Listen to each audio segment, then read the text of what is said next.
नमस्कार। कल भाजपा की केंद्र सरकार ने सीए लागू करने का नोटिफिकेशन जारी किया है।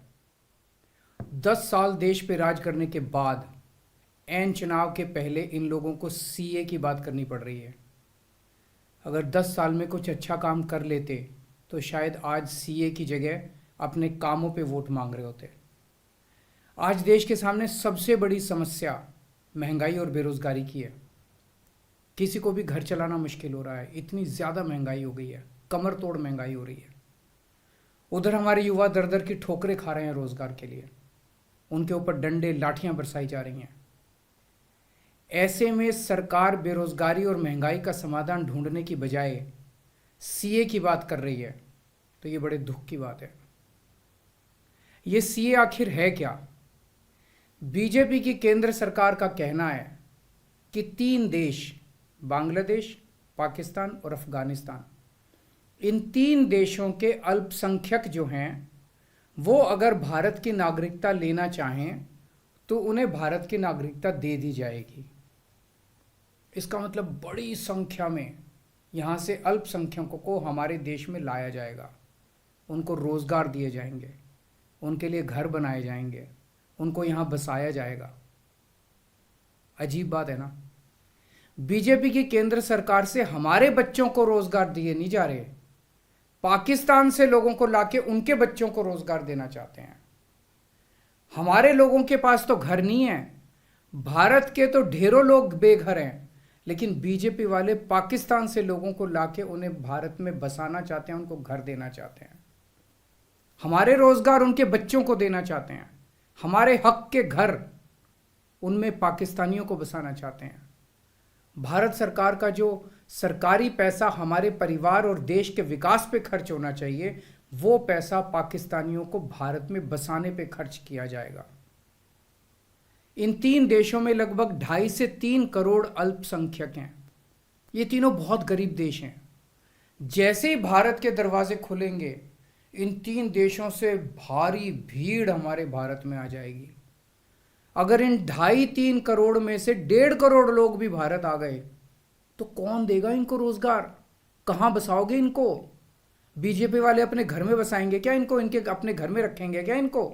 बीजेपी वाले देंगे क्या इनको रोजगार? कौन देगा इनको रोजगार? तो प्रश्न उठता है कि बीजेपी ऐसा क्यों कर रही है।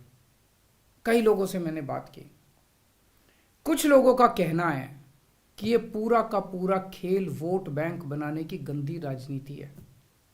इन तीनों देशों से 1.5-2 करोड़ लोगों को अगर भारत ले आया गया और उनको चुन चुन के इस तरह से देश के अलग अलग भागों में बसाया गया, जिससे जहां जहां बीजेपी के वोट कम हैं वहां झुग्गियां डाल के अगर इन लोगों को वहां बसाया गया तो वहां बीजेपी का एक पक्का वोट बैंक तैयार हो जाएगा, बीजेपी के वोट बढ़ जाएंगे।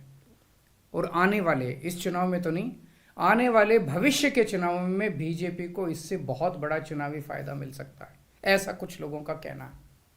मुझे नहीं पता ये सच है कि गलत, लेकिन सबसे बड़ा प्रश्न है कि बीजेपी ये क्यों कर रही है। एक तरफ बीजेपी की हरियाणा सरकार हरियाणा के बच्चों को रोजगार देने में असमर्थ है। रोजगार के लिए हरियाणा सरकार अपने बच्चों को इजराइल भेज रही है। इजराइल में हम सब जानते हैं कि युद्ध चल रहा है, हमारे बच्चों को युद्ध में धकेला जा रहा है। अपने बच्चों को तो रोजगार है नहीं और पाकिस्तानियों को भारत लाके उनके बच्चों को रोजगार देना चाहते हो। मेरी तो ये बात बिल्कुल समझ से परे है। बीजेपी वाले पूरी दुनिया से बिल्कुल उल्टा चल रहे हैं। पूरी दुनिया में कोई भी देश अपने पड़ोसी देशों के गरीबों को अपने घर नहीं लाना चाहता।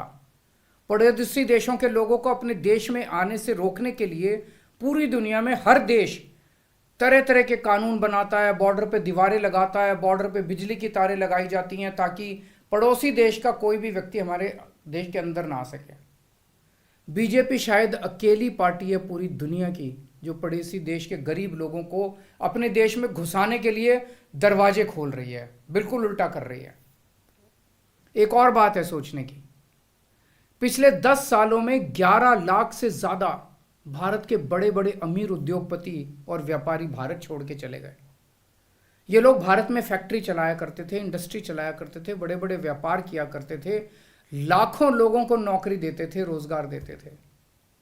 ये बीजेपी की गलत नीतियों और उनके अत्याचार से तंग आके भारत छोड़ के चले गए। अगर बीजेपी को लाना ही है तो इन लोगों को वापस भारत लेके आओ ना, जो भारत छोड़ के चले गए। ये भारत आएंगे, इनके पास पैसा है, भारत में इन्वेस्ट करेंगे, नई नई फैक्ट्रियां खोलेंगे, नए नए व्यापार खोलेंगे, अपने बच्चों को रोजगार मिलेगा। ये क्या बदतमीजी है कि बांग्लादेश के, पाकिस्तान के और अफगानिस्तान के लोगों को हमारे देश में लाके बसाएंगे और उनको हमारे बच्चों के हक के रोजगार उनको देंगे। ये लोग कह रहे हैं कि 2014 के पहले आए हुए घुसपैठियों को इन नागरिकता दी जाएगी। ऐसा नहीं है, ये तो शुरुआत है। एक बार ये सिलसिला चालू हो गया, एक बार दरवाजे खुल गए तो फिर बहुत बड़ी संख्या में पाकिस्तानी और बांग्लादेश से लोग भारत में आने लगेंगे। आज बीजेपी कह रही है 2014 के पहले आए हुए लोगों को ही नागरिकता दी जाएगी। देख लेना, अगले चुनाव में ये बीजेपी वाले इस तारीख को बढ़ा के 2024 कर देंगे कि 2024 के आए हुए पहले वाले लोगों को दी जाएगी, और फिर इसे और आगे बढ़ा देंगे। मोटी मोटी बात यह है कि पाकिस्तानियों और बांग्लादेशियों के लिए भारी संख्या में भारत आने के लिए बीजेपी सरकार ने दरवाजे खोल दिए। ये देश के लिए बेहद खतरनाक है, और इसका सबसे ज्यादा खामियाजा उत्तर पूर्व, नॉर्थ ईस्टर्न स्टेट्स भुगत रहे हैं, खासकर आसाम। आसाम के लोगों की भाषा और संस्कृति खतरे में पड़ चुकी है, क्योंकि वहां पे बांग्लादेश से इतनी बड़ी संख्या के ऊपर इलीगल माइग्रेशन हुआ है। अब बीजेपी कह रही है कि इलीगल माइग्रेंट जो आए हैं उनको हम नागरिकता देंगे, उनको हम बसाएंगे, आसाम में बसाएंगे। आसाम के लोग बहुत नाराज हैं। एक तरह से देखा जाए तो हेमंत बिश्व शर्मा जो बीजेपी के मुख्यमंत्री हैं, उन्होंने धोखा दिया अपने लोगों को। अपने आसाम के लोगों की खातिर उन्हें सीए का विरोध करना चाहिए था। उन्हें कहना चाहिए था कि आसाम के लोगों की संस्कृति और भाषा दोनों खतरे में है, ये बिल्कुल बर्दाश्त नहीं किया जाएगा। तो दोस्तों, पूरे देश की मांग है कि सीए को वापस लिया जाए। हम किसी हालत में अपने बच्चों की नौकरियां, अपने बच्चों के रोजगार दूसरे देश के लोगों को किसी हालत में नहीं देंगे। और अगर बीजेपी नहीं मानती, तो इसको वापस नहीं लेती, तो इस चुनाव के अंदर बीजेपी के खिलाफ वोट करके आप अपना गुस्सा जाहिर कीजिए। नमस्कार।